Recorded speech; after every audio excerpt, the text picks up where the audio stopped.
Capítulo 10. Sumisión. Otro elemento esencial de la oración es la sumisión. Toda verdadera oración ha de ser sometida en plena sumisión a Dios. Después que hemos hecho nuestra petición, tenemos que decir, sea hecha tu voluntad. 1000 veces hemos de preferir que se haga la voluntad de Dios antes que la nuestra. Yo no puedo ver en el futuro, mientras que Dios puede, por tanto, es mucho mejor que Él escoja para mí que no hacerlo yo mismo. Yo sé lo que Él quiere de mí en cuanto a lo espiritual. Su voluntad es mi santificación, de modo que puedo con confianza rogar a Dios por esto, y puedo esperar una respuesta a mis oraciones, pero en lo que se refiere a cosas de orden temporal, es distinto. Lo que pido puede que no sea el propósito de Dios respecto a mí.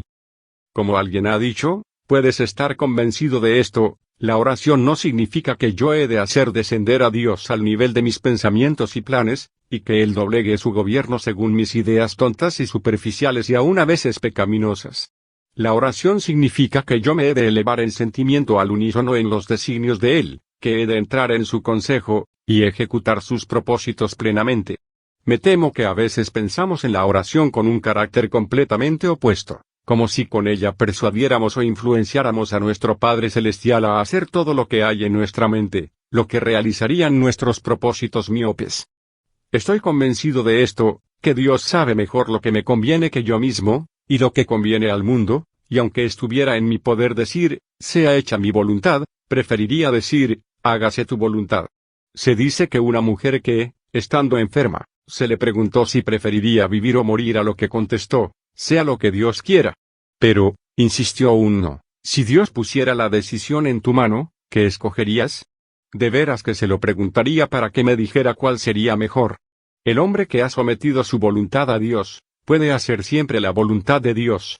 Charles Spurgeon hizo notar sobre este tema, el creyente recurre a Dios en todo momento para mantener su comunión con la mente divina. La oración no es un monólogo, sino un diálogo, no es una introspección, sino un mirar hacia los montes, de donde va a venir nuestro socorro. Hay alivio y descanso para la mente cuando hablamos con un amigo que simpatiza, y la fe siente esto en abundancia, pero hay mucho más que todo esto en la oración. Cuando por nuestra parte hemos sido obedientes hasta el final, y con todo, lo que necesitábamos no ha llegado, esperamos que la mano de Dios vaya más allá, del mismo modo que antes confiábamos que iría con nosotros. Pero la fe no tiene deseo de conseguir su propia voluntad, cuando esta voluntad no está de acuerdo con la mente divina, porque este deseo sería, en el fondo, un impulso de falta de fe, que no se basaría en el juicio de Dios como nuestro mejor guía. La fe sabe que la voluntad de Dios es el sumo bien, y que todo cuanto es beneficioso para nosotros nos será concedido si lo pedimos. La historia nos informa que los tusculanos, un pueblo de Italia, habían ofendido a los romanos, cuyo poder era inmensamente superior al suyo. Camilo, al frente de un considerable ejército, iba a someterlos. Dándose cuenta que no podían resistir a un enemigo así, los tusculanos trataron de ganarlos con métodos pacíficos. Decidieron renunciar a toda idea de resistencia, abrieron las puertas de la ciudad, y todas las personas dentro de las murallas siguieron dedicándose a sus negocios como si no ocurriera nada, resueltos a someterse cuando era insensato pensar en resistir. Camilo entró en la ciudad y se maravilló de la prudencia e ingenuidad de su conducta y se dirigió a ellos en estos términos: vosotros, de entre todos los pueblos, habéis hallado el verdadero método de abatir el furor de Roma, y vuestra sumisión es a la vez vuestra mejor defensa. Ante estas condiciones, no podemos hallar en nuestro corazón intención de perjudicaros como no habríais podido vosotros, en otras condiciones, haber hallado modo de oponeros a nosotros. El primer magistrado contestó: nos hemos arrepentido sinceramente de nuestra locura anterior, y confiando en la satisfacción de nuestro generoso enemigo, no tememos reconocer nuestra falta. Ora por la sumisión personal. En vista de las dificultades de llevar nuestro corazón a esta completa sumisión a la voluntad divina, podemos adoptar la oración de Fenelón: oh, Dios, toma mi corazón, porque no puedo dártelo, y cuando lo tengas, guárdalo, porque no puedo guardarlo para ti, y sálvame a pesar de mí mismo. Algunos de los mejores hombres que ha habido en el mundo han cometido errores en este punto. Moisés podía orar por Israel y podía prevalecer ante Dios, pero Dios no contestó la petición que él hizo para sí mismo. Moisés había pedido a Dios que le dejara ir al otro lado del Jordán, que le permitiera ver el Líbano, y después de 40 años de ir de un sitio a otro por el desierto, deseaba entrar en la tierra de promisión, pero el Señor no le concedió este deseo. ¿Era esto señal de que Dios no le amaba? De ningún modo. Era amado en gran manera por Dios, como Daniel, pero Dios no le concedió esta petición. Tu hijo dice, quiero esto o aquello, pero tú no se lo das y sabes que lo que quiere va a perjudicarle en una forma u otra. Moisés deseaba entrar en la tierra de promisión, pero el Señor tenía otras ideas. Dios se lo llevó y él mismo le enterró, el mayor honor que se ha hecho a ningún hombre mortal. 1500 años después, Dios contestó la oración de Moisés, le permitió entrar en la tierra de promisión y le dio oportunidad de dar una mirada a la gloria venidera. En el monte de la transfiguración, Moisés con Elías, el gran profeta, y con Pedro, Jacobo y Juan, oyeron la voz que procedía del trono, este es mi Hijo amado, a él oíd. Esto fue mejor que cruzar el Jordán, como había hecho Josué, y poder vivir unos años en la tierra de Canaán. De modo que cuando nuestras oraciones por las cosas terrenales no son contestadas, sometámonos a la voluntad de Dios, y estemos seguros de que todo irá mejor. Cuando alguien inquirió de un muchacho sordomudo por qué razón creía él haber nacido sordomudo, tomando un pedazo de tiza escribió en una pizarra, Padre, hágase tu voluntad. John Brown, de Addington, dijo una vez, no tengo duda de que he tenido tribulaciones como otros, pero Dios ha sido tan bueno conmigo que creo que, si me diera otros tantos años para vivir en el mundo, no cambiaría una sola circunstancia de mi vida pasada, excepto que desearía haber pecado menos. Podría escribirse en mi ataúd, aquí yace alguien que fue cuidado por la providencia, que perdió pronto a su padre y a su madre, pero que nunca echó de menos el cuidado de uno u otro. Elías era poderoso en oración, trajo fuego del cielo sobre el sacrificio, y a su petición cayó lluvia sobre la tierra sedienta. Desafió sin temor al rey Acab con el poder de la oración. Pero luego le vemos debajo de un enebro como un cobarde, pidiendo a Dios que se lo lleve. El Señor le amaba demasiado para hacerlo, iba a llevárselo en un carro de fuego. De modo que no podemos permitir que el diablo saque ventaja de nosotros y nos haga creer que Dios no nos ama, porque no nos ha concedido las peticiones hechas en el momento y en la forma en que las deseábamos. Moisés ocupa más espacio en el Antiguo Testamento que ningún otro personaje, lo mismo ocurre con Pablo en el Nuevo Testamento, excepto quizás, el mismo Señor Jesús. Sin embargo, Pablo no sabía que debía orar por sí mismo. Pidió a Dios que le quitara la espina de la carne. Su petición no fue concedida, pero el Señor le concedió una mayor bendición. Le dio más gracia. Puede que se tratara de alguna prueba. Si no es la voluntad de Dios el quitarla, pidámosle que nos dé más gracia para que podamos sobrellevarla. Vemos que Pablo se gloriaba en sus reveses y en sus enfermedades, porque con ello había más poder de Dios en él. Es posible que algunos sintamos que todo está contra nosotros. Que Dios nos dé gracia para adoptar la posición de Pablo y decir, todas las cosas obran para bien a aquellos que aman a Dios. De modo que cuando oremos a Dios ha de ser con sumisión y hemos de decir, hágase tu voluntad. En el Evangelio de Juan leemos, si permanecéis en mí, y mis palabras permanecen en vosotros, pedid todo lo que queráis y os será hecho. Esta última parte es citada con frecuencia, pero la primera no. ¿Por qué?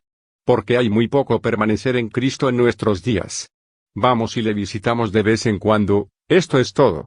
Si Cristo está en mi corazón, naturalmente no le voy a pedir nada que sea contra su voluntad. ¿Y cuántos hay que tengan la palabra de Dios permaneciendo en ellos? Hemos de tener una garantía para nuestras oraciones. Si tenemos algún gran deseo, hemos de escudriñar las Escrituras para hallar si es recto y justo que se lo pidamos. Hay muchas cosas que queremos que no son buenas para nosotros, y muchas otras cosas que deseamos evitar, que son en realidad la mejor bendición. Un amigo mío una mañana se estaba afeitando y su hijo, de 4 años, le pidió la navaja para hacer algo con ella. Como no la consiguió se puso a llorar como si se le partiera el corazón. Mucho me temo que muchos piden navajas en oración. John Bunyan bendijo a Dios por la prisión de Bedford más que por todo lo demás que le había acontecido en la vida. Nunca oramos pidiendo aflicción, y con todo, es lo mejor que podríamos pedir. Aflicciones transformadas en bendiciones. Yer dice, las aflicciones son bendiciones para nosotros cuando podemos bendecir a Dios por las aflicciones. El sufrimiento ha evitado que muchos pequen. Dios tuvo un hijo sin pecado, pero no tuvo ninguno sin aflicción. Las tribulaciones de fuego hacen cristianos acrisolados, las aflicciones santificadas son progreso espiritual. Rutherford escribe con referencia al valor de la tribulación santificada y de la sabiduría de someterse a la voluntad de Dios en ella. Oh, cuánto le debo a la lima y al martillo y a la fragua de mi Señor Jesús, que me ha dejado ver cuán sabroso es el trigo de Cristo, hecho pan para su mesa a través de su molino y su horno. La gracia probada es mejor que la gracia en sí, y es más que gracia, es gloria en sus comienzos. Y ahora veo que la piedad es más que lo externo y que los adornos y espejuelos del mundo. ¿Quién conoce la verdad de la gracia sin conocer la tribulación? Oh, cuán poco obtiene Cristo de nosotros, de no ser lo que consigue, por así decirlo, con mucho trabajo y sufrimiento. Y cuán pronto se marchitaría la fe sin una cruz.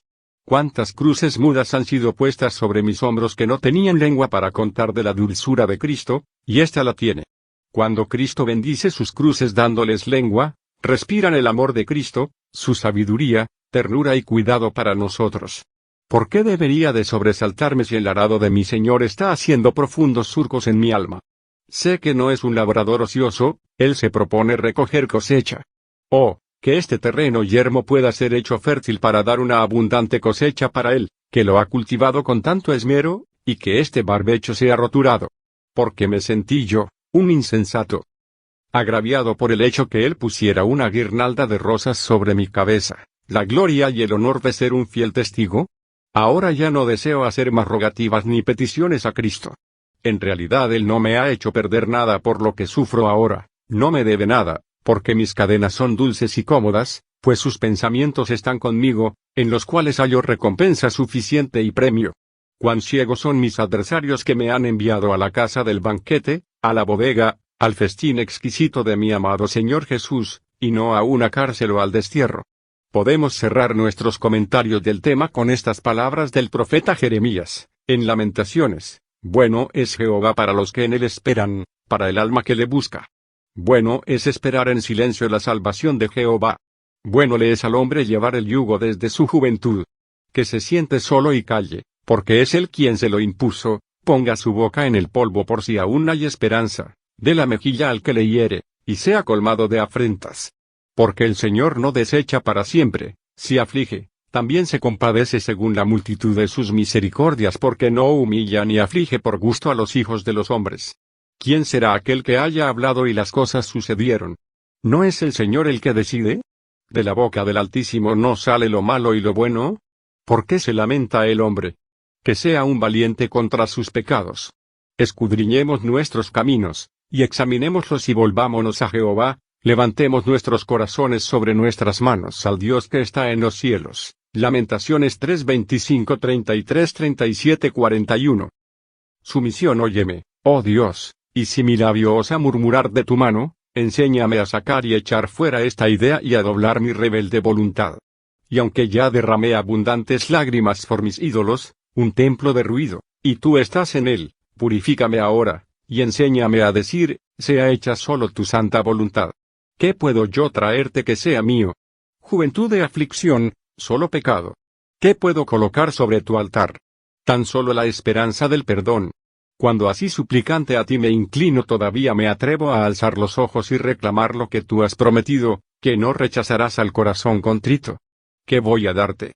Mi abatido espíritu, ya raído y deshecho, anhelando reposo, anhelando tu paz, como un pájaro herido entre la tempestad busca su nido. Tu propio sacrificio, el cordero inmolado, te presento los méritos perfectos de tu Hijo, me acojo a tus promesas, y confío en ti, Señor. Tus heridas me curan, me sanan, tus golpes son de amor, la llaga es suave. Haz, pues, Señor, tu voluntad en mí. Amén.